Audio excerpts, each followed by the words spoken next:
4 cases. Oh, yeah. Give me a cheer if you say deal. Those of you that say no deal?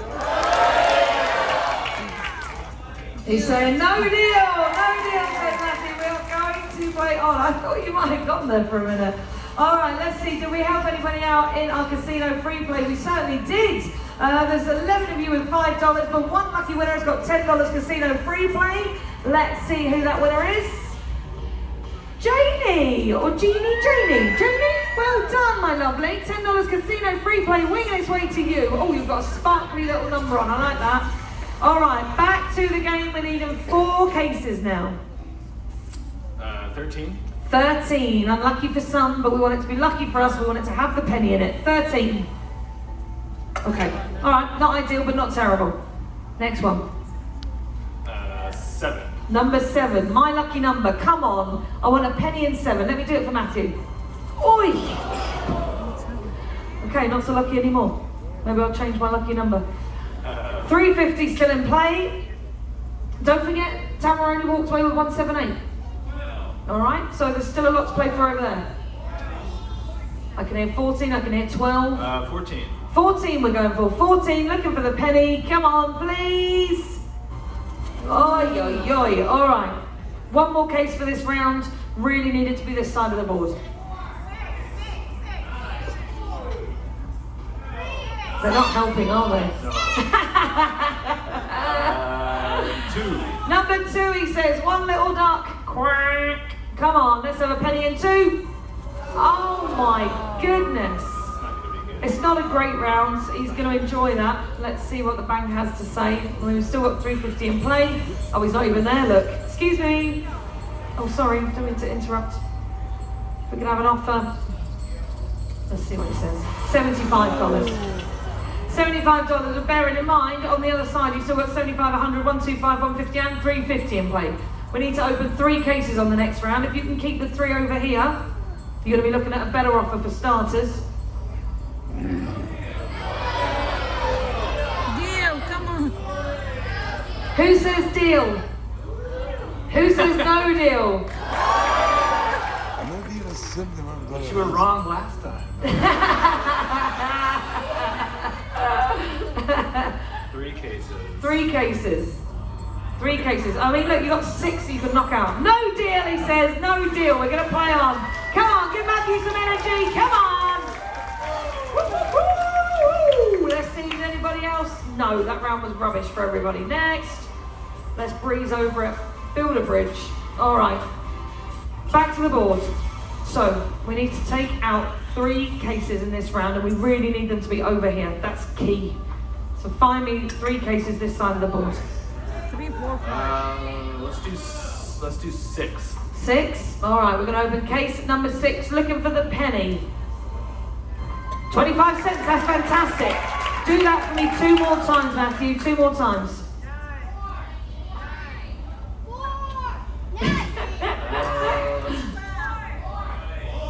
We'll do 4. I know, they were very persuasive on the 4 that time, weren't they? 4! Alright, what have we got in 4? Let's have the penny. That's alright. That time they were right. We'll let them have that. Find me 1 more on this side of the board.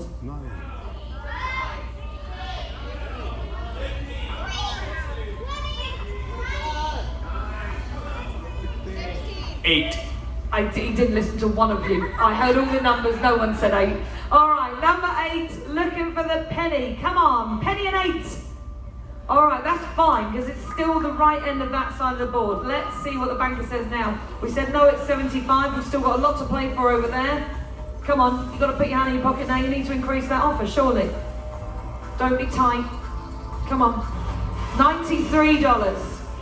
$93 to walk away right now. So let me just put it into perspective for you. The next round, you need to take out another 3 cases.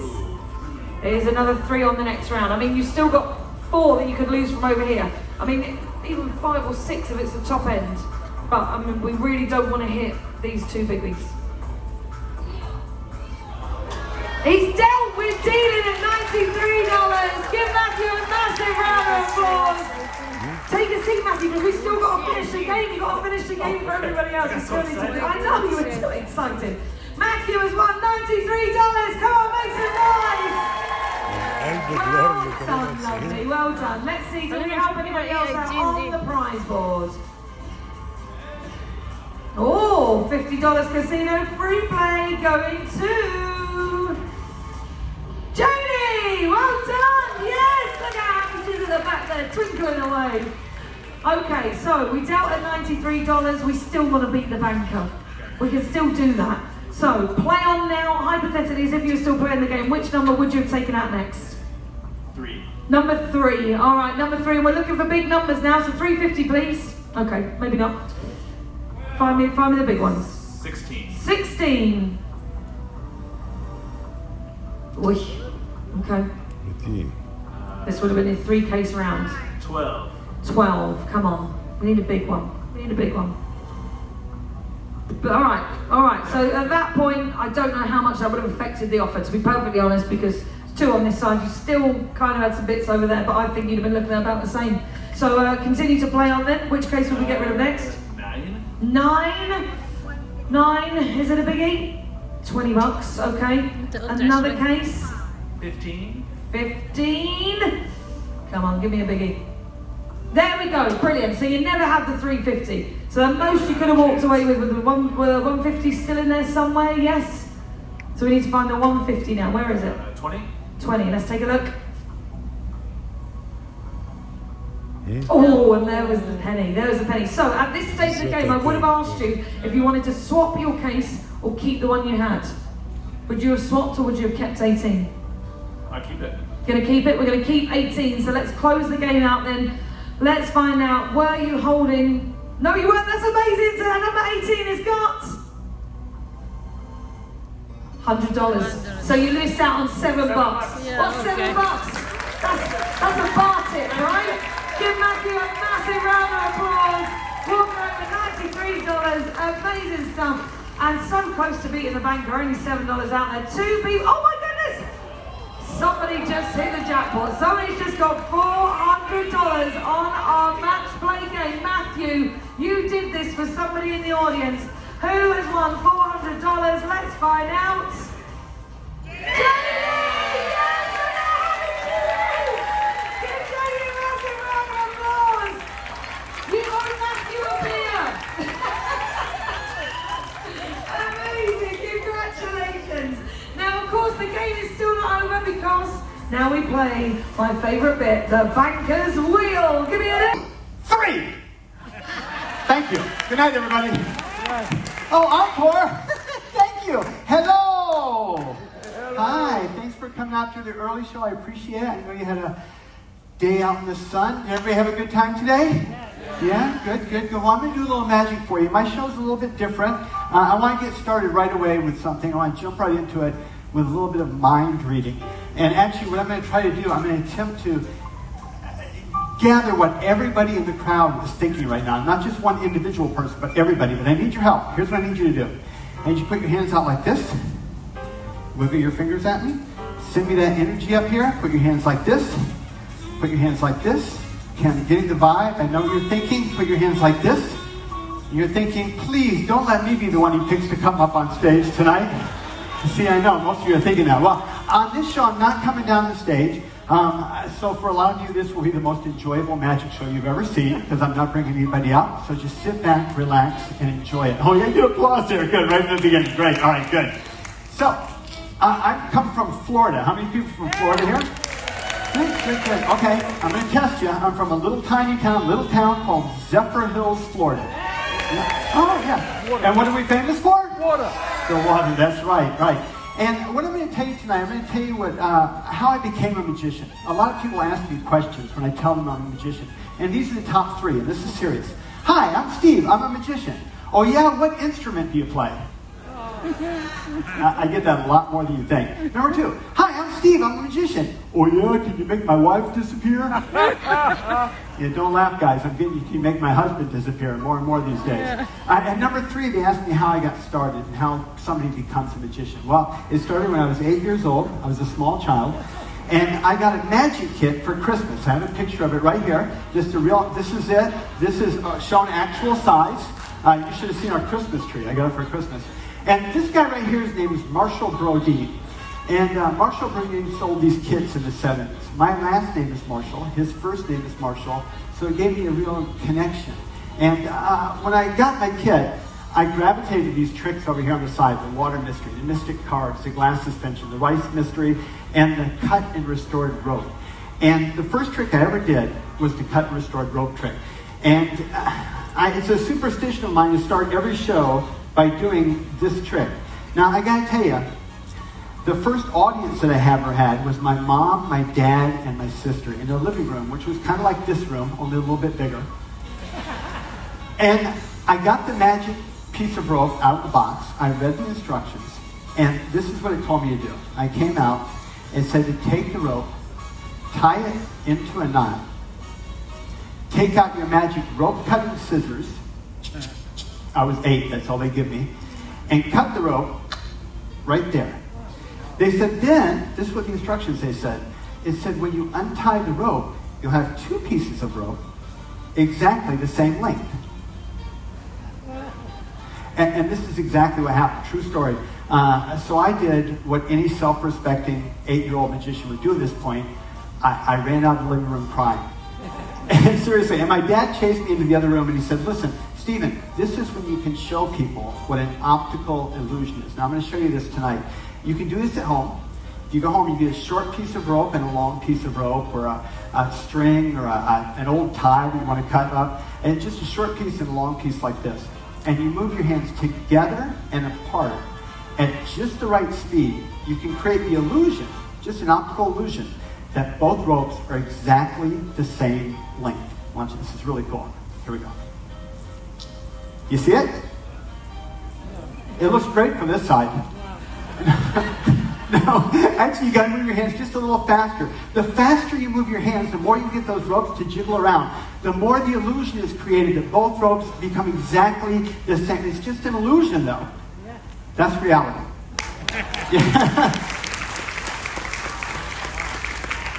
But I know what you're thinking. You're thinking, Steve, because that's my name. You're thinking, Steve, can you do this trick from the beginning? Why, yes, audience, I can. It's the magic rope trick. Now, I got to tell you something. A lot of people come up to me after the show on the ship. They want to know how to do this trick. I can't teach you how to do it, but if you ever buy a magic trick that has a magic kit that has this trick in it, I'll tell you some tips, some little things that you can do to make it easier to learn. Number one. When you're tying the rope, the first knot you're tying it, never pause at this point. A lot of people get nervous and they pause. They don't tie the knot to lock it in. If you pause too long, like I have now, you run the risk of the ends popping off. See, you don't want that to happen because then you're stuck with a long loop of rope with no ends on it, which is very odd. It makes the trick nearly impossible to do. But don't freak out. You see, all you have to do, this is called the Play-Doh principle. You just give it a squeeze like this, a little twist. Don't pause, and the ends pop right back on, and you can do the magic rope trick. Well, that's a different show. The magic rope trick, yes. Oh, the other thing is, if you go to a magic shop, there are lots of magic shops around, and you try to buy rope, you want a normal piece of rope. This is normal rope. A normal rope has 2 ends and 1 middle. 2 ends and 1 middle. Don't forget that. Because the magic shops, they'll try to sell you fake rope. And a fake rope has 3 ends and 1 middle. You don't want that. And if you don't want that, you don't want the super fake rope that has 4 ends and 1 middle. Not at all. What you want a normal piece of rope that has 2 ends and 1 middle, and then you can do the magic rope trick. Any questions? All right. So I've practiced a while, so now I know that I have to tie it in a knot, don't pause, the ends won't pop off, take out my magic rope cutting scissors, I now use a rope cutting knife, I've been practicing, that's still all they'll give me. I cut it right there. The ropes become 2 pieces. As you can see now, I've been practicing exactly the same length, and this is my favorite part. I tie them together in a knot and say 1, 2, 3. And that's the first trick I ever learned. Thank you. If you're happy and you know it, clap your hands. Good, all right, just checking. So I gotta tell you, and you know, this was what my first magic trick came out of, but the real passion for show business came from my grandfather. And my grandfather, he worked in a town called Gibsonton, Florida. And Gibsonton, Florida, which is affectionately known to the show people as Gibtown, they're winter quarters for circuses and carnivals. And my grandfather was what you call an advance man for a carnival. And what an advance man does, as the name implies, is he would go in advance of the carnival and he'd check out the lot and make sure that it was the right size, it was cleaned off, the carnival could set up on it. He'd make sure all the advertising posters were hung up around town to advertise the carnival. He'd meet with the police chief and the fire chief and make sure they were paid off. I mean, make sure the right permits were pulled. And then, if he could, he would stay and he'd see the carnival set up. And when the carnival was up and running, he loved to hang out with the game operators. Now, I want to tell you something. If you go to a carnival, there's two types of game operators. There's the legit game operators. Those are the guys where you throw a baseball, you knock down the cans, you win a teddy bear. And then there's the guys called the flatties, F-L-A-T-T-I-E-S. And what flatties were they were guys that ran not so legitimate games. And they would set up just off the midway. And you thought they worked for the carnival, but they really didn't. And my grandfather loved to talk to these guys. So my bedtime stories when I was 8 years old for my grandfather in the wintertime was about card cheats. And I loved one in particular, a guy named Jimmy J. Now Jimmy ran a game of chance on the midway. I say chance because there was no chance in Jimmy's game. You were going to lose, he was going to take your money, and don't you forget it.